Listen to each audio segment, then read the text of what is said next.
Panginoon, ialis mo po ako sa problemado kong sitwasyon ngayon. Panginoon, salamat sa biyaya mo palagi. Alam po namin na ito ay bago tuwing nagsisimula ang araw namin. At alam po namin na hindi mo kami bibiguin, Lord. Thanks for always being there. Thanks for always being my helping hand. Sa lahat ng oras na kailangan ko ang biyaya mo, Panginoon. Lord, nasa gitna po kami ng isang matinding pagsubok na parang hindi na matatapos. Parang ang lahat ay ginawa ko na. Parang ang lahat ay naisip ko na. Pero wala pa rin pong nangyayari. Panginoon, tulad ng sinabi mo, sa iyo magtiwala, sa iyo maniwala. Dahil ang iyong plano, Panginoon, ay makakabuti sa lahat ng anak mo at sa akin, Panginoon. Simula ngayon, Lord, I will trust you. I will believe in you na lahat ng ito'y lilipas. Ang lahat ng problema ko ay masasagot mo, Panginoon. Hindi na po ako mag-aalala.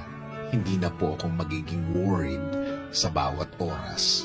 Alam ko rin po, Panginoon, na sa bawat oras ng lilipas na namumroblema ako, parang nilulubog ko lang ang sitwasyon at ang sarili ko, Lord.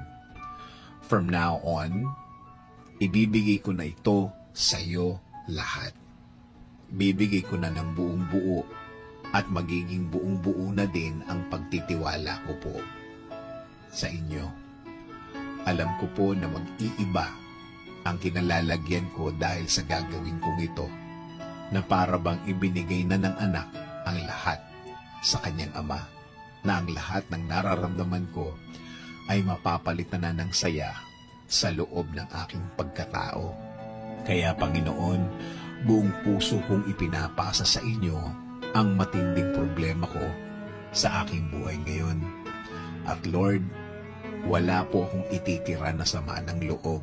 Akin po itong ipagkakatiwala sa inyo, Panginoon. Alam ko po na magugulat ang lahat ng tao sa aking paligid. Alam ko po na mamamangha sila sa gagawin niyo pong pagtulong sa akin. Malalaman po nila na lahat ay posible sa inyo, Panginoon. Tuluyan niyo ng pasukin ang aming mga buhay. Tuluyan niyo na po kami mahalin at alagaan sa araw na ito at sa mga araw na darating, Panginoon. Alagaan niyo rin po ang aming mga pamilya, Lord. Ilayo niyo po kami sa lahat ng masama at sa lahat ng uri ng sakit. I-bless niyo rin po ng tuloy-tuloy ang aming bayan, Panginoon. Tuluyan niyo po itong pagalingin at ilayo sa mga problema. This is our prayer. In Jesus' name, Amen.